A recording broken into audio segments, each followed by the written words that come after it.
né? Mas, mais uma vez, é um prazer poder estar aqui com vocês nessa noite. Eu, assim, fico muito feliz, grata ao Senhor por essa oportunidade. É uma oportunidade que eu vejo como pioneira, né? A gente está, as mulheres da Convenção Batista Nacional, as esposas de ministros, estarem dando esse pontapé inicial em algo tão importante que é a solidificação, a estruturação, o entendimento, a compreensão do que a identidade denominacional, que é sermos batistas nacionais, a nossa história, nós como pessoas. Estamos parando este momento de inserirmos numa grade curricular tão importante, com temas tão importantes, pertinentes, necessários para a nossa vida cristã, incluirmos a questão da identidade denominacional. Eu acho que isso é fundamental e é algo para a gente passar para o restante do nosso povo, para o restante do Brasil, das convenções estaduais, para que Deus possa estar, assim, nos conduzindo de maneira igual, com o mesmo amor, com o mesmo entendimento do que é sermos, do que é termos essa identidade. E falar de Convenção Batista Nacional, como nós falamos na semana, começamos há 15 dias, falar de pessoas, de homens e mulheres que deram as suas vidas, que se colocaram diante do Senhor como instrumentos totalmente dedicados, né, dados, doados, para que essa identidade fosse construída. E tudo começa com pessoas que buscaram a Deus. O que eu acho mais interessante na história da Convenção Batista, da CBN, é o fato de que tudo começa com busca. Tudo começa com envolvimento com o Espírito Santo de Deus. Tudo começa com ter intimidade com o Senhor, com conhecer a Deus no profundo, com ser tocado por Ele, com ter experiência nele, uma experiência nova, algo que transcendeu, que foi além daquela vida cristã que se tinha, algo que trouxe um espírito renovado, algo que trouxe um fogo, algo que trouxe vida, e o fato da convenção ter começado desse jeito nos anima a não desistirmos, não esmorecermos, não fraquejarmos, não trilharmos o caminho que estava sendo trilhado antes da renovação acontecer. E essa história, ela fala isso pra gente. E nela, nós vemos esses nomes que nós já começamos a visualizar, a ver, a falar um pouquinho. Eu só vou retomar aqui um tiquinho para a gente poder pegar o fio da meada e vamos passar bem rapidinho sobre alguns nomes, porque a gente não tem um tempo hábil, né, para a gente poder aqui aprofundar e falar e contar a história toda como ela acontece, mas alguns livros, meus amores, eles são necessários, eu vou repeti-los, né, para que vocês possam tentar na biografia na referência bibliográfica da nossa apostila, mas você já conhece como esposas de pastores, como cristãs, como servas do Senhor, o Colunas da Renovação, né, do pastor João Leão Xavier. Ele é imprescindível para que você conheça a história. Ele tem capítulos nominais, cada um dos nomes históricos da história da Convenção Batista Nacional é bem descrito, bem contado, bem dito pelo pastor João Leão. Tem também a autobiografia aqui do pastor Rosivaldo de Araújo, Ninguém Detém, muito interessante, é nosso do Nordeste, é nosso, aqui é algo que toca a gente, porque começa aqui, perto de nós, então, assim, é imprescindível a leitura desse livro, e o manual, a história, o começo de tudo, algo que todo mundo deve ter em casa, que é a História dos Batistas Nacionais, do pastor Enéas Tonini. Lendo aí, pelo menos esses 3 títulos, a gente já tem um leve conhecimento da nossa história. E essa história, ela começa com a Rosalie, né? A nossa amada Rosalie, que eu sempre falo, né? Eu falei na outra vez, falo de novo, sou suspeita para contar a história da Rosalie, porque é algo muito, né? Toca muito o coração a história dela.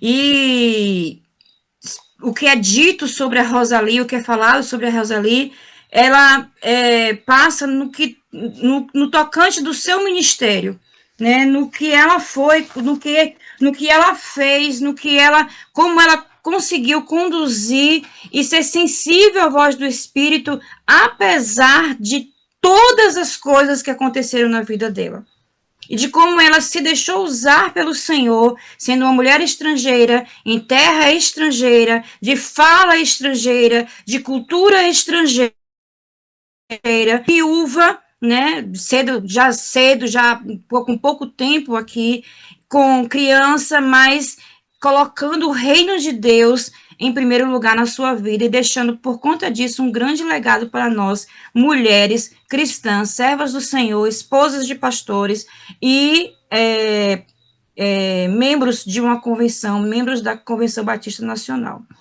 Então, a missionária Rosalie, ela veio para cá com pouco tempo de casada e com o pastor David, e o que ela queria, o sonho deles dois, era fazer aquilo que Deus havia mandado eles fazerem, que era pregar o evangelho, que era ensinar, que era discipular.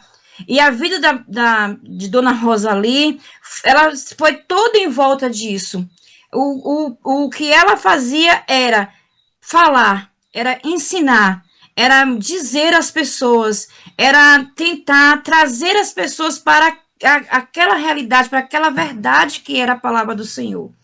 E o que é dito, né, pelos historiadores, o que é dito por aqueles que testificaram, que testemunharam, que estiveram com ela, que o despertamento espiritual, a busca pelo Espírito, a busca pelo enchimento, pelo preenchimento, pelo desejo do Espírito Santo, da experiência com o Espírito Santo, da busca dos dons espirituais, do falar em línguas, do ter experiência com o Senhor, era algo central na vida de Dona Rosalie. Os pensamentos dela, as ações dela, os desejos dela, as orações, a oração que ela fazia, tudo que ela dizia, ela orava cotidianamente, diariamente, para que acontecesse algo impactante no Brasil, através da manifestação do Espírito Santo de Deus. E ela foi pioneira em escrever, ela escreveu sobre o avivamento, ela fazia folhetos, manuscritos, é fantástico. Toda vez que eu falo nisso, eu fico assim, pensando, meu Deus, eu tenho tanta tecnologia hoje em mãos, eu tenho tanta coisa em mãos, a gente consegue imprimir um documento 100 cópias em 10 minutos, a gente consegue enviar e-mails, postagens, coisas instantâneas, e Dona Rosalie, ela impactou muitas pessoas escrevendo folhetos à mão. Ela escrevia e ela saía de porta em porta, ela saía de rua em rua, ela andava de lugar em lugar, ela enviava cartas, ela enviava os seus folhetos via correio, ela mandava para os pastores. O desejo dela era que aquela mensagem alcançasse aqueles líderes da igreja evangélica, da igreja brasileira, porque ela queria que aquela mensagem de avivamento tocasse o coração dos líderes, porque a partir dos líderes, a partir dos pastores, a partir daqueles homens, com certeza toda a igreja seria alcançada por aquela experiência. E ela viveu isso de forma intensa, ela e o pastor David, né? Eles se casaram em 4 de agosto, né, deixa eu só olhar aqui, de 1924, eles se casaram, e uma das fases mais impactantes da Dona Rosalie e do pastor David, essa aqui é a fase do pastor David, ele falando que eles não foram feitos um para o outro, mas para o nosso mestre e a missão que ele nos chamou a realizar.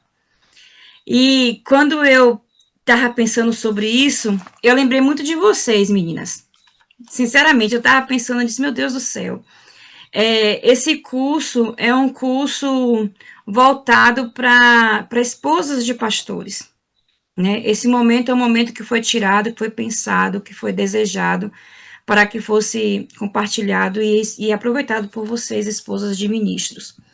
E todo mundo sabe que ser esposa de pastor não é um morango, né?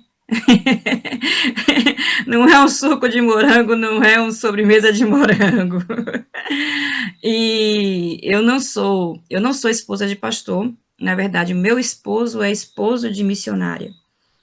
E não é fácil para ele. Não é simples. Não é simples para ele, não é simples para mim.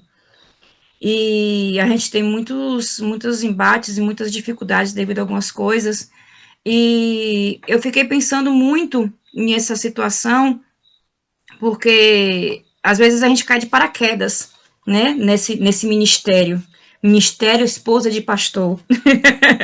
Muitas vezes você casa com o indivíduo e daqui a pouco o indivíduo vira pastor e agora eu não estava preparada para ser esposa de pastor. Né? Ou às vezes você casa sabendo, não sei, a história das irmãs, não sei quantas irmãs já casaram aqui com seus esposos, eles já sendo pastores, né, já sendo pastor, já sendo consagrado, já com a igreja, eu não sei como foi a caminhada de vocês, mas eu tenho certeza que se nós fôssemos parar aqui para contar a história de cada uma, seria muitas páginas de lutas e dificuldades e descobertas e enfrentamentos e erros e acertos, porque não é algo simples. E aí, sempre quando eu leio sobre a biografia do pastor David e da missionária Rosalie, eu fico pensando nessa situação. E aí eu fico imaginando, meu Deus, o que, é que a gente pode fazer para a gente poder amenizar esse local que nós estamos, né, que as irmãs estão. Como é que a gente, aquelas que ainda não compreenderam esse local que elas ocupam, né, essa posição que elas ocupam de esposas de ministros, de ministro, de ajudadora do pastor, daquela que está ao lado, daquela que é auxiliadora, daquela que está junto, que é adjuntora, né, de um ministro, de um pastor, né? Como é que a gente compreende esse momento? Como é que a gente recebe esse momento? Como é que meu marido recebe como é que ele se coloca nesse lugar de esposo de uma missionária, né? Eu tenho um chamado específico, ele não tem. Eu tenho um chamado específico, mas ele não tem. Talvez muitas irmãs já tenham pensado aqui, nossa, meu marido foi chamado, mas eu não fui. Por que eu estou nesse lugar? Né? Ele foi chamado para ser pastor, mas eu não fui. Então, esse lugar aqui, muitas vezes, eu não pertenço. Por muito tempo eu pensei em não pertencer a este lugar. E eu fico pensando e cheguei, né, Deus falando comigo, a gente compreende que, embora haja os chamados específicos, né, para pastor, para missionário, para isso, para aquilo, mas fora desse chamado específico, minhas irmãs, se nós compreendermos que o Senhor chamou a todas nós, a cada uma de nós, não para ser a esposa do pastor, não para ser a missionária, mas para ser a serva do Senhor, para ser aquela que vai estar no local que Deus designou para que a obra dele aconteça. Você foi chamada para ocupar um lugar no reino de Deus. Você não foi chamada apenas para ocupar um lugar de esposa, mas um lugar no reino do Senhor para completar a obra do Senhor. É algo assim muito impactante. Toda vez que a gente fala sobre isso, toda vez que eu fico muito impactada, porque eu fico pensando, meu Deus, o Senhor nos chamou para completarmos a obra que o teu filho começou. Então, independente se somos ou não somos chamados para um ministério em específico, nós fomos chamados para estar diante do Pai como servas, né, como soldadas, como guerreiras, como aquelas que vão militar pelo reino de Deus. E era bem isso que Dona Rosalie compreendia. Ela não se via como a esposa do pastor David, porque logo quando eles chegaram, pouco tempo depois que eles chegaram, que eles estavam no Brasil, o pastor adoeceu. Ele adoeceu de uma úlcera muito forte, uma úlcera estomacal muito agressiva, e foi aconselhado que ele fizesse a cirurgia para retirar daquela, para né, para se tratar aquela úlcera. Só que no meio disso aí a Rosalie estava grávida também. E aí o pastor David escolheu fazer logo essa cirurgia antes da criança nascer, porque quando a criança nascesse, ele já tivesse recuperado. A gente faz planos, mas o Senhor faz outros planos, né? E aí, nessa caminhada, nesses dias de ida a médico, de vinda de médico, de planejamento de cirurgia, acontece um diálogo muito forte entre o pastor David e dona Rosalie. Ela chega para ele, né, caminhando, né, para as ruas de Minas Gerais, ela passam perto de um cemitério, é algo muito forte, e ela pergunta para ele, querido, assim, caso vai dar tudo certo, mas caso não dê certo, caso as coisas não saiam como a gente está pensando que vai sair, e você morrer, você quer ser enterrado aqui no Brasil ou você quer retornar para a América? E ao invés de responder a essa pergunta, eu não teria coragem jamais de fazer essa pergunta, né? Eu não sei se vocês teriam, mas eu não teria essa coragem jamais, não teria, eu não gosto nem de pensar que vai morrer, quanto mais pensar no que vai acontecer após a morte. E ele responde ela com uma outra pergunta. E essa pergunta é a pergunta que faz sentido para nós, esposas, para vocês, esposas de pastores, ministras, esposas de ministros. Ela responde, meu filho, ela disse para ele assim, olha, eu não vim para o Brasil porque sou esposa do pastor, né? Eu não vim para o Brasil como a esposa de um missionário. Eu vim para cá porque Deus me chamou.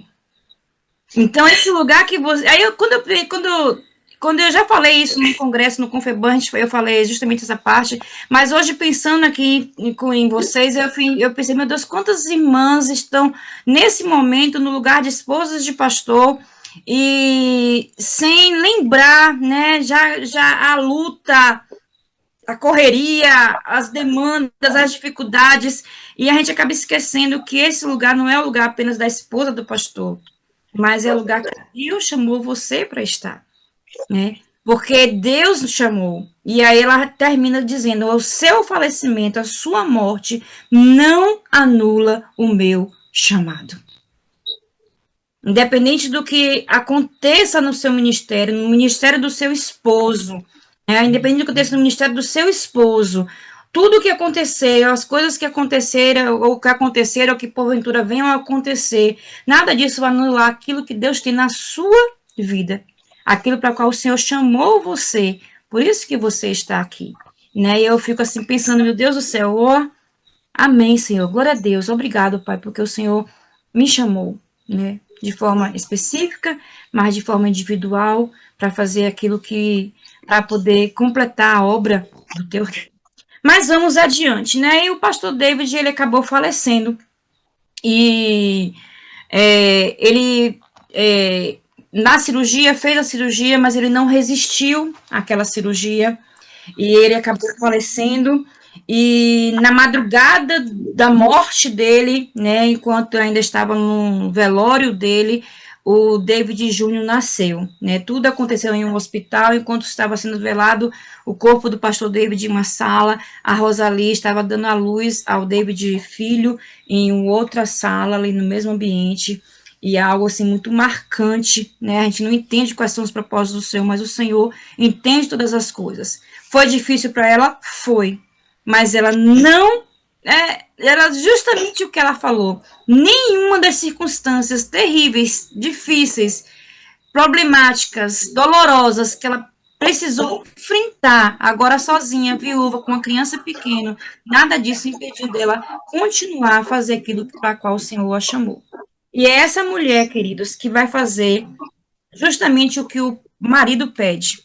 Ele, antes de morrer, fala para ela, diz, olha, você vai fazer o meu trabalho e o seu. E os pastores costumavam dizer, né, essa é uma fala do pastor Rego, ele disse que a missionária Rosalie, a dona Rosalie, ela valia por uma igreja inteira.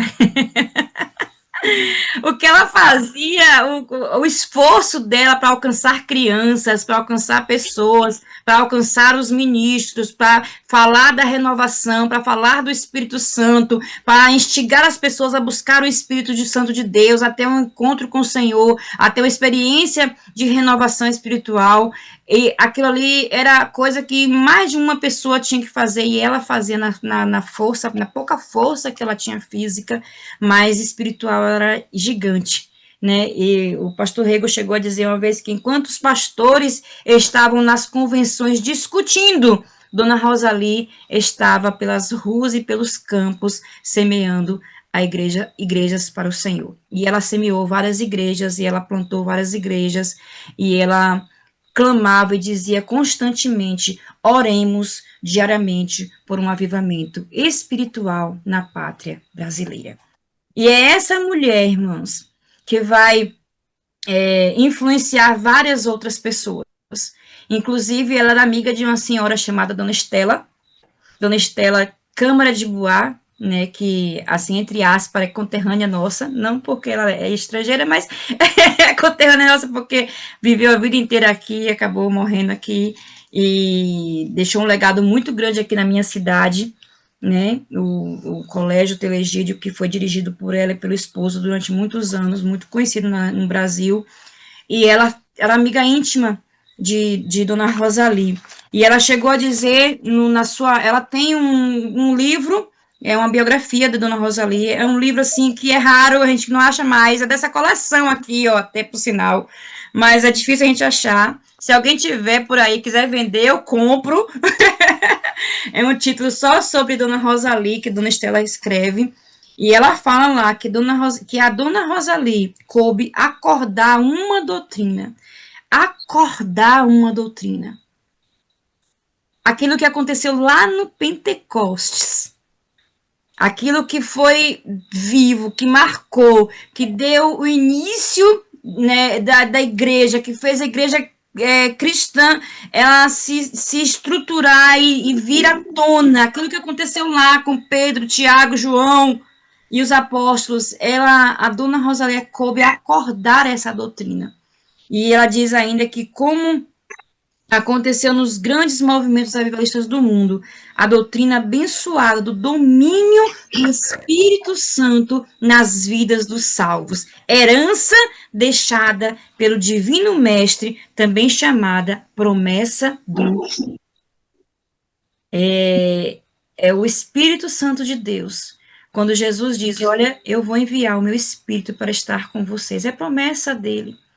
E esse Espírito que nos acompanha, esse Espírito que está conosco, esse Espírito que intercede por nós, esse Espírito que nos dá discernimento, esse Espírito que nos faz ter ligação com o Pai, com o Filho, e ela diz: o Brasil precisa experimentar dessa renovação, experimentar desse fogo que vai mudar as coisas, que vai fazer as coisas mudarem, que vai fazer as coisas acontecerem. E aí a sua palavra, né, a Dona Rosalie, ela acabou adoecendo, ela precisou voltar aos Estados Unidos, ela retornou e ainda viveu 30 anos lá nos Estados Unidos, e o que é mais interessante, vocês acham que ela parou? Parou não, gente. Parou não. Ela enviava folhetos lá dos Estados Unidos para o Brasil.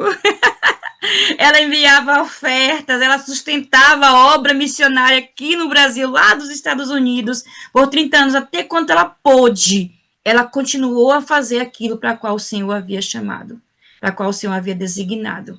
E aí, no dia 20 de maio de 1991, Dona Rosalie, ela voltou às mansões celestiais, né? Esse ano, agora, 2025, ela faria 130 anos, né? E o legado dela é um legado que nos atingiu, nos alcançou. Nós somos fruto do trabalho dela, nós somos fruto do esforço dela, nós somos fruto do entendimento dela de que o Senhor a chamou e ela não ia olhar para trás. Né? Somos neste mundo peregrinos e forasteiros, e em toda a terra não há quem descreia de que andar no Espírito é a vida normal do crente. Não tem outra. O que tem que ser normal na nossa vida é andar no Espírito. E é essa mulher que vai instigar, que vai falar, que vai enviar folhetos, que vai convidar, que vai dizer para homens, para outros homens sobre o Espírito Santo de Deus. Eu vou depois enviar, meninas, eu vou mandar para a irmã Débora, ela vai postar no grupo de vocês esse slide para que vocês possam ter com vocês, porque tem algumas coisas que a gente não vai poder ler, inclusive esse, não sei se vocês estão visualizando aí, é um dos folhetos da Dona Rosalie, a igreja diante dos problemas atuais. Leiam e percebam quão contemporâneo este folheto é. Depois vocês irão ler e vão ver o quão, para os nossos dias, essas breves palavras da Dona Rosalie, quanto faz sentido para nós ainda nos nossos dias atuais. Mas é ela que vai falar para o Rego.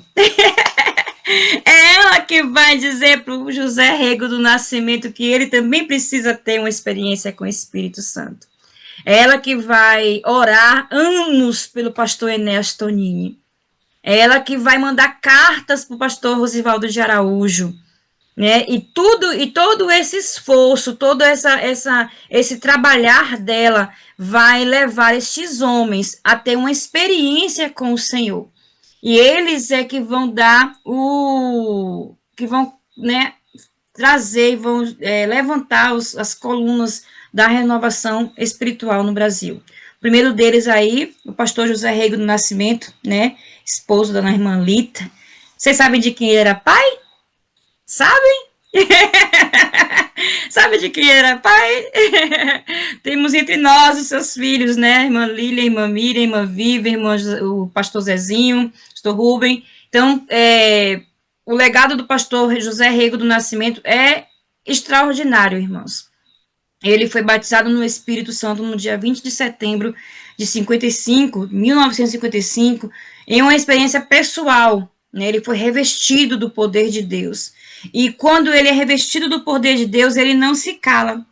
E é interessante que em um dado dia, ele é convidado pelos seminaristas do Seminário do Sul para participar de uma vigília. E enquanto ele participa dessa vigília, nada programado, nada planejado, ele vai para essa vigília ali no Seminário do Sul, Batista do Sul, e nessa vigília o fogo cai. Glória a Deus, eu fico pensando, imaginando, eu só fico pensando, imaginando naquele dia, e a manifestação do Espírito Santo, e a descrição daquele momento é fenomenal, gente. Depois vocês leiam, né, a história, né, o que Deus faz ali, aqueles jovens, aqueles seminaristas recebem o Espírito Santo de Deus, falam em línguas, caem, se prostram, não conseguem se erguer, e passam uma noite cantando, louvando, orando diante do Senhor. Acontece que no outro dia, né, quando as instituições, quando os diretores, principalmente o diretor do seminário, fica sabendo do que acontece, o pastor José Rego é convidado, né, a explicar e convidado a se retirar. E esse se retirar, né, do seminário, esse se retirar da convenção, né, esse se retirar deste local para que não se contamine os outros com esse mover. E é esse retirar aí que vai dar início ao que a nossa história, necessariamente, literalmente, né? Ele é com ele que tudo isso vai acontecer. Tem uma parte de uma carta que ele escreve ao pastor Enéas, e eu só queria ler só o iniciozinho da carta aqui para vocês, ele falando o que aconteceu ali no seminário. Ele falando o que aconteceu naquela noite, ali naquele dia, naquela vigília. E ele diz assim, olha, escrevo-lhe, meu irmão, para informá-lo de que alguma coisa gloriosa está acontecendo em nossa pátria. Na sexta-feira pela manhã, o Senhor nos visitou com grande poder, levando no altar quase todos os seminaristas. Na noite do dia seguinte, cerca de 50 seminaristas se reuniram na biblioteca para uma reunião de oração. Depois do cântico de alguns hinos, foram ir no trecho da Bíblia e começamos a orar. Todos se mostravam submissos, desejosos de Deus. Por volta da quarta oração, aconteceu Pentecostes. O Espírito caiu sobre a casa, possuindo a muitos. Aí você continua lendo isso, gente. É uma coisa assim extraordinária. A história, ela nos move, ela nos, sabe, chega, ela reacende o fogo. Ela reacende o fogo porque é Deus fazendo as coisas, movendo aquilo que estava parado, movendo aquilo que estava inerte, movendo aquilo que estava morrendo. Pensando nesse acontecimento, né, nessa história da Convenção Batista Nacional no Brasil, que é a nossa convenção na renovação espiritual, eu lembro do que tem acontecido nos nossos dias atuais. A Europa totalmente morta. A Europa, berço do protestantismo, berço da reforma protestante, berço da nossa teologia, morta. Eu estava assistindo, eu até separei o vídeo, mas eu não vou passar porque vai acabar tomando nosso tempo. É uma publicação mostrando o que as igrejas na Europa elas estão se tornando. Clubes de striptease, pubs, museus, salões, bares, igrejas históricas, onde a renovação, onde a reforma aconteceu, hoje deixaram de ser igrejas. Tem uma igreja que virou uma academia, sabe, uma academia de ginástica. Eles mantêm toda a estrutura da igreja, todos os ornamentos, toda a estrutura, né, gótica, clássica, tudinho lá, e só colocaram os instrumentos lá de academia, e virou uma academia. E você fica olhando assim, meu Deus do céu, Senhor, ajuda, meu Deus, o teu povo. O evangelho precisa ser renovado nesses lugares. O fogo do Espírito Santo precisa arder novamente nesses lugares, precisa alcançar as pessoas ali. O evangelho precisa fazer a diferença, irmãos. O evangelho é o poder de Deus. Quando a gente fala em poder, a gente fala em algo que explode. O poder que Paulo usa ali é o Dynamis, é o TNT. Onde o evangelho chega, ele precisa fazer mudança, ele precisa transformar, ele tira as coisas do lugar, sabe? O evangelho, ele não... Quando o evangelho chega, as coisas entram... É o que o fogo faz, irmãs. É o que o fogo faz. Onde o fogo passa, as coisas não ficam igual. O fogo, ele desmancha, ele desconstrói a matéria.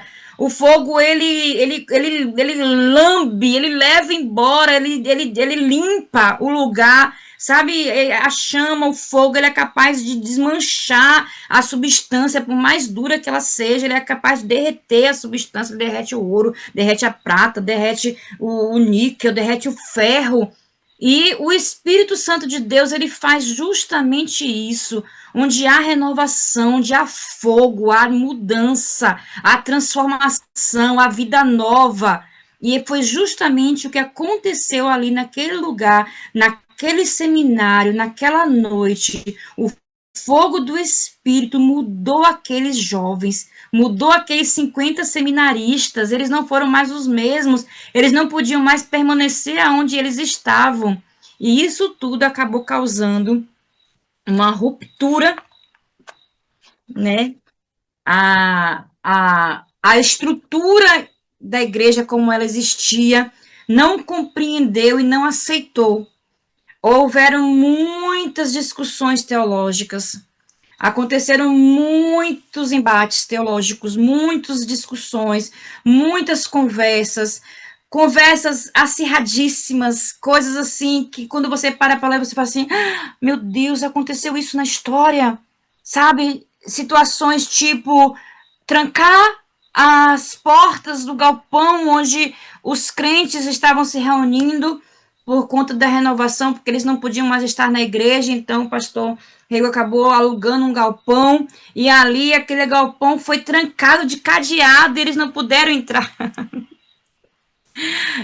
Tá acontecendo as coisas assim hoje em dia, mas é por conta de outras coisas, não é por conta da renovação, não, viu? Tem igrejas aí que tá fazendo barbaridades aí por aí, a história assim, cada coisa terrível tem acontecido hoje no meio evangélico, né? Mas lá nos dias, quando aconteceu a renovação espiritual, irmãos, né? Todas essas coisas, né, ocorreram.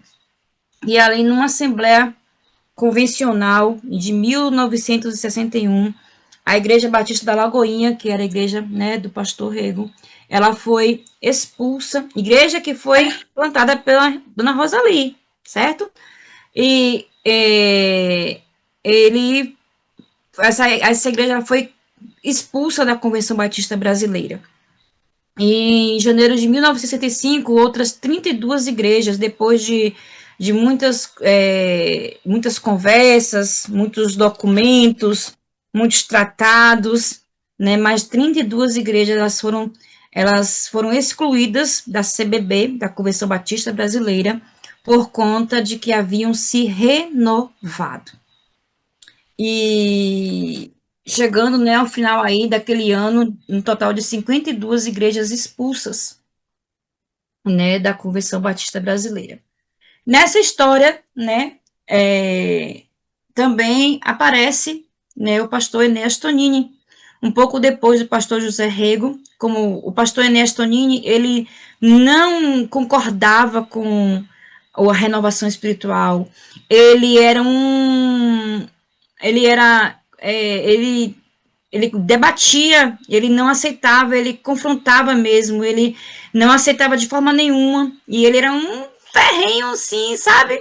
Falou muito, pregou muito, ensinou muito, contrário à renovação espiritual, que, até que o Espírito Santo do Senhor o alcançou.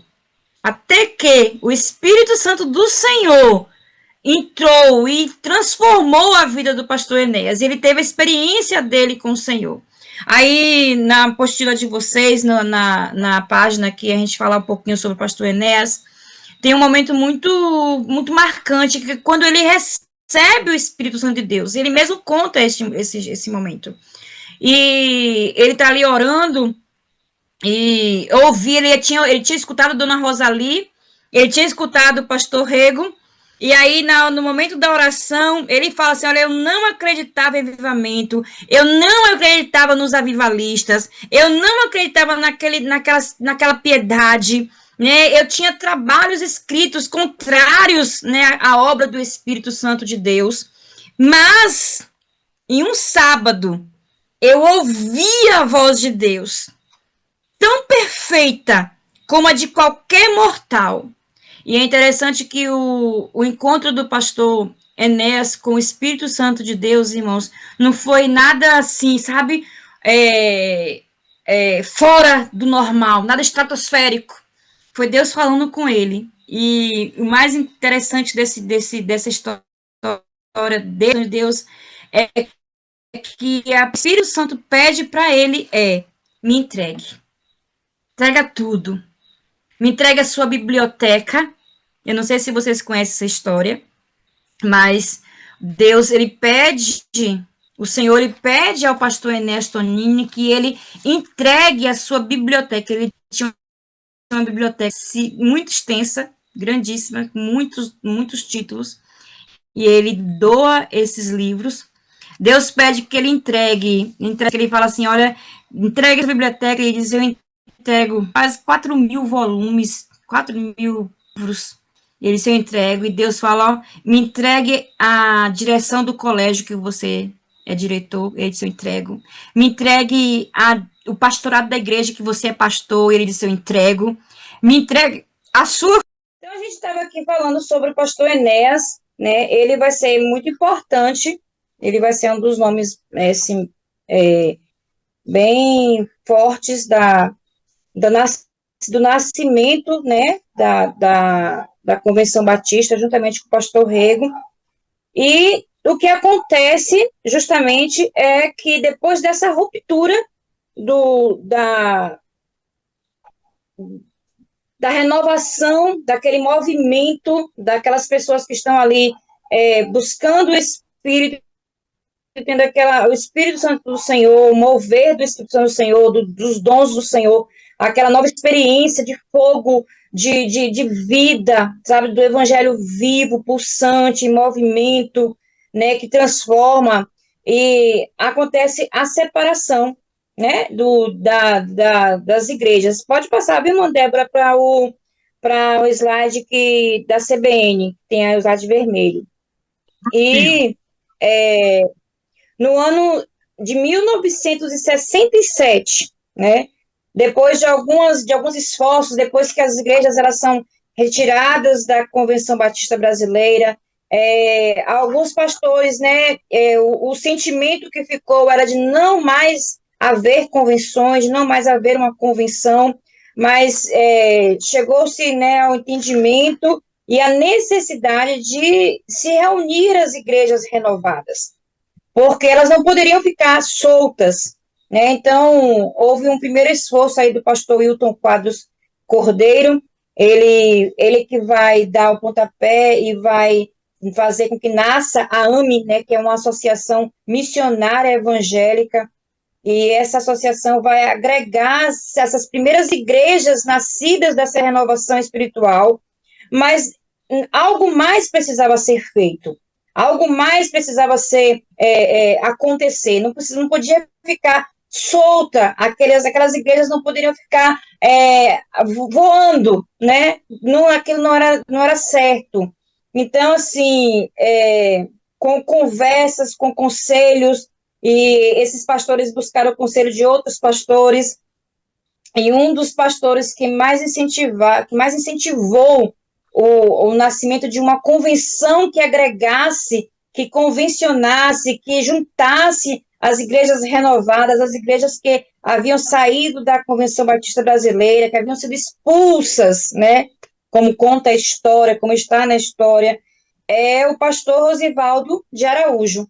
E é o próximo slide. O pastor Rosivaldo de Araújo, ele vai ser também uma coluna de renovação, da renovação espiritual. Mas, em especial, como eu falei aqui no início, de uma renovação que vai acontecer aqui próximo a gente, aqui no Nordeste. E o pastor Rosivaldo de Araújo, ele vai entender e vai sentir uma necessidade de que aquelas igrejas que haviam passado pela renovação, que haviam passado pela experiência do Espírito Santo, do fogo do Espírito, do nascimento no Espírito Santo, elas fossem organizadas de forma convencional.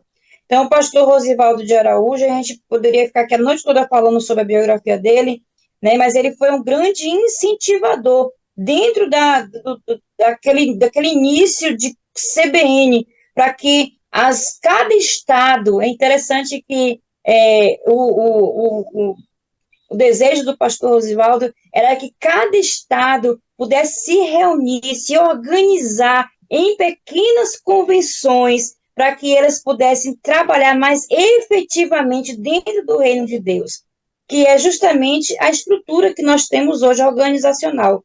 Hoje a Convenção Batista Nacional, ela é subdividida em convenções estaduais. Nós estamos aqui na Convenção Estadual da Bahia, mas existem os outros estados, cada qual com a sua convenção, trabalhando, regendo, movendo, né, a renovação espiritual no Brasil, por estado.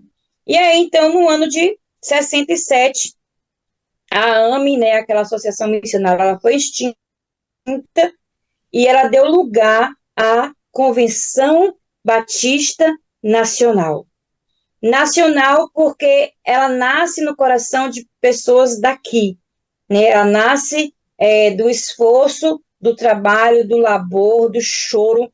E, irmãos, a história da Convenção Batista Nacional, ela é regada a fogo e lágrimas, sabe? A fogo e lágrimas. E de homens do solo brasileiro, é por isso que é Convenção Batista Nacional. E em sua primeira sessão da Assembleia Inaugural, no dia 16 de setembro, anotem, não esqueçam, no dia 16 de setembro de 1967, no templo da Igreja Batista da Lagoinha, foi eleita a primeira diretoria da Convenção Batista Nacional. E aí, naquele dia, nasce a CBN, com muitas dificuldades, com muitas lutas, né, com muitas batalhas a enfrentar, mas forte e forjada no fogo do Espírito. Ô, gente, quando nós somos forjados no fogo, somos imbatíveis. Sabe o ouro, sabe o anel, sabe o ouro que é refinado, sabe o ouro que passa pelo fogo, que é lapidado, que é moldado, que é esquentado, que é transformado, e ele tem valor, né, por conta daquele fogo que ele recebe, por conta daquela quentura que ele recebe, por conta daquele processo que ele vive. É justamente isso que acontece com a CBN. Todo esse processo, todas essas lágrimas, todas as dores, todas as dificuldades, tudo que aqueles homens, né, aqueles pioneiros dessa obra passaram, forjaram a convenção que nós somos hoje. Com todas as nossas lutas e dificuldades, mas uma convenção que está ativa, atuante, que não tem passado despercebida no território brasileiro, que tem feito a diferença no território brasileiro. Né? Então, assim, isso acontece porque nós não nascemos de qualquer forma. Né? Tudo que aconteceu, mesmo que tenha acontecido de forma dramática, né? Só quem viveu sabe, só quem passou por aquele momento. Deixa eu contar um caso, só uma experiência para vocês. Eu já falei, contei na outra aula, mas a minha igreja, Igreja Batista Nacional Monte Carmelo, ela é mais velha do que a CBN. A Monte Carmelo hoje tem 55 anos e nós nascemos junto com a renovação espiritual. E era uma igrejinha muito pequenininha, dentro de uma rua, um beco, uma rua assim bem recanteada assim, e eu alcancei essa igrejinha. E quando a gente se reunia nessa igrejinha, né, nos cultos de mover do Espírito Santo, os vizinhos jogavam pedras em cima do telhado da igreja. A igreja ela era literalmente apedrejada. Os vizinhos jogavam pedras sobre a igreja para a gente parar com os cultos, para a gente não fazer os cultos, para os cultos não acontecerem. Agora imagine o que aconteceu na renovação. Imagine o que aconteceu naqueles dias do mover do Senhor, naquela ruptura que aconteceu, até que se entendesse, até que se compreendesse, até que as pessoas começassem a permitir o Espírito Santo de Deus falar, trabalhar e ensiná-las acerca de tudo aquilo, de tudo do que estava acontecendo. Né? Então, assim, é nesse mover, nesse fogo, é nessa labuta, é nesse laboro, como dizia meu pastor italiano, nesse laboro que a Convenção Batista Nacional ela vai nascer. E aí, gente, só para que a gente não deixe passar em branco, porque é um capítulo extremamente importante da história da Convenção e faz parte da nossa identidade, é o trabalho feminino na Convenção Batista Nacional.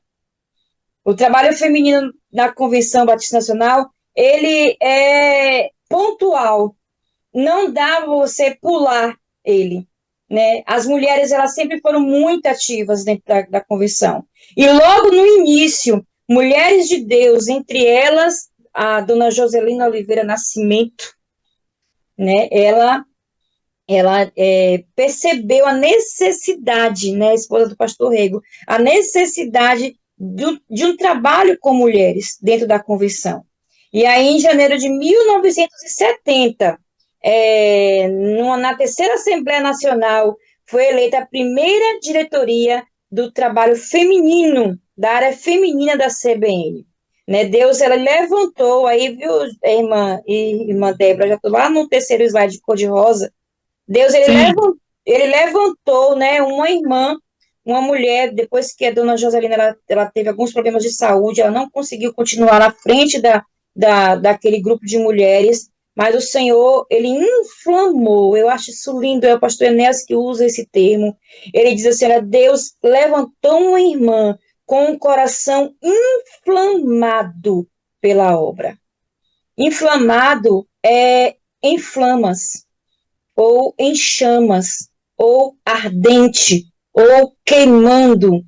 E eu acho que é como o nosso coração hoje deve estar, em chamas, né? Em flames, para que essa obra ela continue, para que nós possamos também ser duplicadoras, multiplicadoras, né? Desse fogo, dessa necessidade de um trabalho que fale ao coração das mulheres, que cuide das mulheres, que ajude as mulheres, que dê suporte às mulheres, que entenda as mulheres. Então, o trabalho feminino na convenção, e hoje, principalmente na Convenção Batista Baiana, é um trabalho que atende desde meninas bebês, desde crianças que estão lá no berçário, até a melhor idade, não apenas para que elas estejam no culto na igreja, mas para que elas sejam a igreja do Senhor, para que elas cresçam entendendo o que é ser igreja, o que é ser mulher, o que é ser serva de Deus, o que é ter uma identidade de mulher do Senhor, de serva do Senhor, de filha de Deus. Então, o trabalho feminino da Convenção Batista Nacional é digno sabe, de ser visto, ser dito e ser reconhecido por conta dessa preocupação que existe em cuidar do ser feminino. Então, assim, a irmã Miriam Amorim Araújo, ela vai ser aquela que vai lutar e labutar e ser responsável pela estruturação do que hoje nós conhecemos como CBN Mulher, né? No começo era CEF, não sei se algum de vocês aqui já participou da CEF. Alguém aqui participou de uma CEF? Ah, pois eu participei! Eu participei de uma sociedade evangelizadora feminina, né, que existia na minha igreja, a bandeirinha, tudo bonitinho, a esposa do pastor Miquel, a irmã Lurdinha, ela era presidente da CEF, depois passou-se a UF, né, e até chegar a nossa querida UEFBN, União Evangelizadora Feminina Batista Nacional.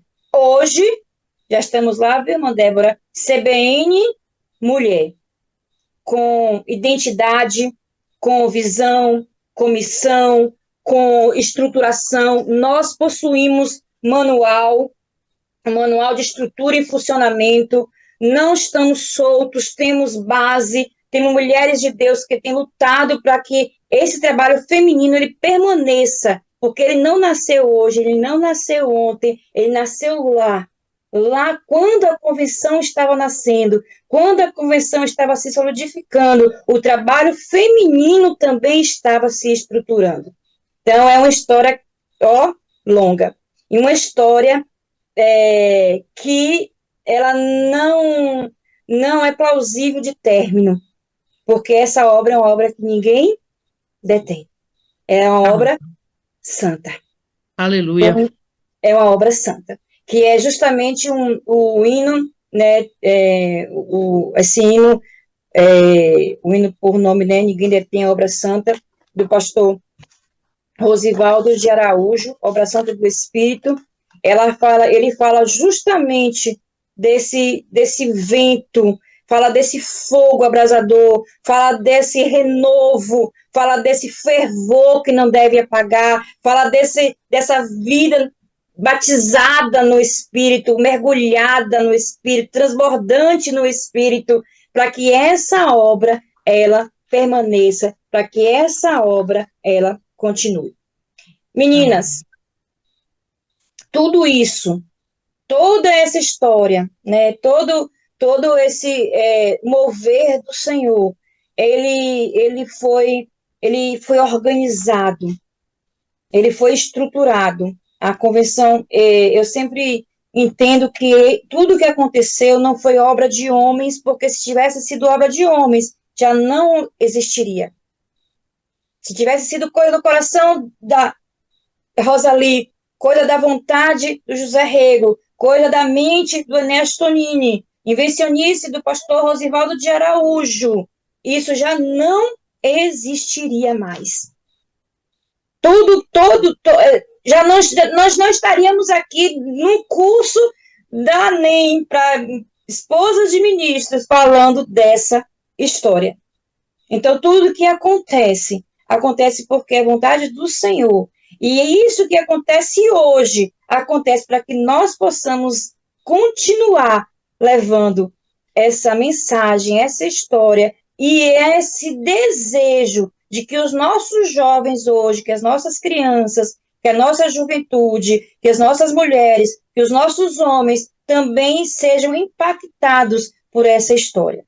Claro que esse momento que a gente está tendo é um momento breve, rápido, com interferências da tecnologia, né, coisa assim que a gente está passando bem rapidinho, mas o que eu creio que o que fica para nós temos uma identidade forjada no fogo do Espírito Santo. Uma identidade, né? E qual é a nossa identidade? Eu pensei, né, a princípio, a gente tinha pensado em só focar em chegar na história e terminar na história, mas não tem como você falar da identidade de alguém sem ver o que essa pessoa se tornou, né? E a Convenção Batista Nacional, ela tem toda uma estrutura. Ela é hoje extremamente organizada. Ela tem uma identidade denominacional, ela tem uma identidade visual, então ela tem toda uma organização e a gente consegue visualizar, entender, ver mais. Eu sugiro a vocês que depois vocês entrem no site da Convenção Batista Nacional, você pode colocar lá www.cbn, aí você vai conseguir achar o site da Convenção Batista Nacional, e lá no site você vai encontrar a visão, né? Qual é a visão da nossa visão como batistas nacionais, né? A nossa visão de Batista Nacional é que nós somos uma instituição cristã, né, de igrejas batistas que cooperam entre si, é por isso que somos uma convenção, nós cooperamos, há um compartilhar de recursos, há uma cooperação na proclamação do evangelho, há um discipulado, há um serviço no poder do Espírito Santo. Essa é a nossa visão. Temos uma missão, a missão da Convenção Batista é fortalecer os vínculos, né, e equipar instituições, igrejas, filiais, para que essa comissão, que não é só dos pastores, mas também das esposas dos pastores, dos filhos dos pastores, dos membros das igrejas, dos que estão chegando, dos que entram, dos que saem, dos que vão, dos que são enviados, de proclamar o evangelho do Senhor, porque foi isso que ele nos deu, foi essa comissão que ele nos passou, a proclamação do serviço do evangelho, tanto no Brasil como no mundo. Temos princípios, gente, eu não vou poder ler os princípios para vocês, porque são muitos, mas no Manual dos Batistas Nacionais você encontra esses princípios, e no slide que vocês vão receber também, eles vão estar lá. Então, tem os princípios, tem os valores, né? Nós temos alguns valores que não abrimos mão desses valores, não abrimos mão desses princípios. Eles são importantes, eles fazem parte da nossa identidade, certo? Então, a gente não abre mão deles por conta disso. E temos uma estrutura organizacional. Essa estrutura organizacional, meninas, elas fazem parte da nossa identidade. Vocês se lembram que na identidade da gente tem nome de mãe, nome de pai, local de nascimento. Lembram-se disso? Pois é. Essa organização, essa estrutura da Convenção Batista Nacional é o pai, a mãe, o local de nascimento, a data de nascimento, aquilo que dá nome, e aquilo que faz com que essa organização, esse local, esse movimento, ele seja reconhecido e ele seja respeitado. Então, nós temos toda uma gestão que é composta de uma Assembleia Geral, que é composta de um complexo, que é um Conselho Nacional de Planejamento, de uma diretoria, de uma Secretaria Geral de Administração, de um Conselho Fiscal, o que entra, o que sai de dinheiro de valores, tem quem gere isso, tem quem resolva essas questões, que responda por essas questões. Temos assessoria jurídica, temos as secretarias e departamentos, que elas são extremamente importantes, como Secretaria de Comunicação, a Secretaria Nacional de Missões, de Missão, que é a Senan, de liderança, de educação. Eu acho que a irmã Débora faz parte dessa Secretaria de Educação. Faz, irmã Débora? Eu não sei se Não, eu achei que a senhora fizesse não. de educação. Eu não conheço. Eu acho que assim, é uma secretaria que precisa ser mais vista, essa de educação. É verdade. Com certeza.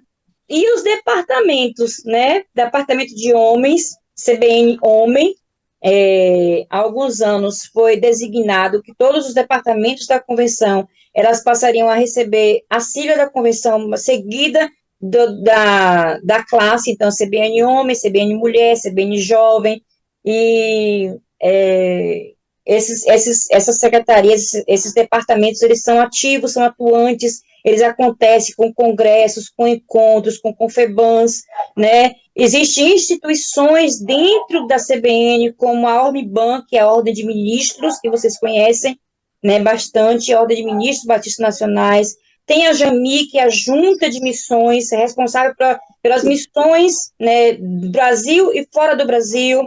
Tem a Lerban, que é a nossa livraria, com títulos, irmãos, muito bons, com títulos muito de escola, de material para escola bíblica, de material para mulher, material para homem, material de missões, e tem o nosso seminário e seminários, né? Aí tá na revista de vocês, está pontuado o STEB, que é o meu seminário, que foi onde eu me formei, o Seminário Teológico Evangélico do Brasil, mas nós temos seminários locais, seminários estaduais, inclusive o do Oeste, né, que a irmã Débora está aí gerindo, um projeto maravilhoso, impactando e influenciando a gente, né? A sua igreja pode ser uma igreja que estruture uma escola teológica, que ensine teologia.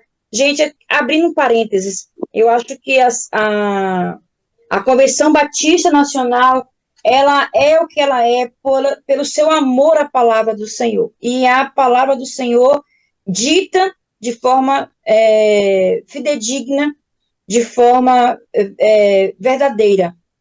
Eu, assim, acho que nós temos uma teologia em construção, mas uma teologia que é aquilo que Deus tem para nós, que é a palavra do Senhor verdadeira. E eu acho que, como igrejas locais, você aí na sua igreja pode incentivar o seu pastor a estruturar uma escola de teologia dentro da sua igreja. Por que isso, Sil? Porque teologia não é só para pastor, teologia não é só para missionário, teologia não é só para teólogo. Nós precisamos ensinar teologia dentro da igreja. As pessoas precisam saber quem é Deus, as pessoas precisam saber quem é o Espírito Santo, as pessoas precisam saber quem é Jesus Cristo, as pessoas precisam saber as coisas futuras. Então, assim, ensinar a palavra é algo urgente, porque é o que vai nos manter firmes, é o que vai nos manter de pé, é o que vai nos fazer com que a igreja ela persevere. É o estudo da palavra. E o estudo da palavra não de forma rasa, mas como vocês estão fazendo, sabe? Suando, lutando contra o sono, lutando contra o cansaço, lutando contra os dias cheios, mas buscando aprender mais do Senhor, porque isso é necessário. E é necessário para a igreja. Então, a Convenção Batista Nacional ela tem estrutura para isso, para ensinar, para orientar, para dizer como as igrejas elas podem fazer com que esses seminários aconteçam de forma local, né? De forma na igreja local. E temos, né, as convenções estaduais, cada estado com sua convenção, e cada convenção estadual com suas assembleias gerais, com suas assembleias extraordinárias, com suas diretorias, secretarias, e tudo isso faz parte da estrutura da Convenção Batista Nacional. Temos uma identidade visual, que é o nosso foguinho. Esse foguinho muito lindo, eu acho que ele não foi feito de qualquer jeito. Esse foguinho, ele tem uma estrutura teológica, filosófico-teológica por detrás, né? A sombra representa as chamas, né, do poder de Deus, do avivamento. Esse globinho aí, essas linhazinhas, é a representação do globo, do mundo, né, que essa chama, esse avivamento tem que alcançar não só o Brasil, mas o mundo, as nações, os povos, né, aonde estiverem. E a outra parte mais escura desse globinho, ele fala sobre, né, os blocos diferentes unidos, formando só corpo, a unidade na diversidade, a unidade no espírito, e tudo isso junto, todas essas ideias, todos esses desejos, eles formam essa identidade visual que nós temos aí, que é o nosso foguinho, nossa chama, que é a logomarca da Convenção Batista Nacional. Tudo isso faz parte da nossa identidade. Eu não sei se vocês já tinham parado para pensar o que significa esse foguinho, né? Será que será que foi feito assim aleatoriamente ou tem uma história por trás? Tem uma história por trás. Até a nossa logo nos lembra que fomos forjados no fogo do Espírito Santo. Amém? Amém. E assim, olha, a nossa identidade, que é o último slide que temos aí, a nossa identidade, ela revela quem nós somos. Ela fala quem nós somos. Ela nos diz quem nós somos, né? Como instituição. Ela tem o objetivo de nos reafirmar. Essa fala aí é do pastor Carneiro. Ele diz, olha, nossa identidade revela quem nós somos como instituição e tem como objetivo reafirmar os valores batistas nacionais, consolidar nossa identidade, reafirmando como igreja, como pastores, como líderes, como membros de nossa denominação e como esposas de ministros Batista Nacional. Amém, minhas irmãs? Então, essa Amém. é um breve passar pela nossa história, pela nossa formação, por aquilo que nos define como batistas nacionais.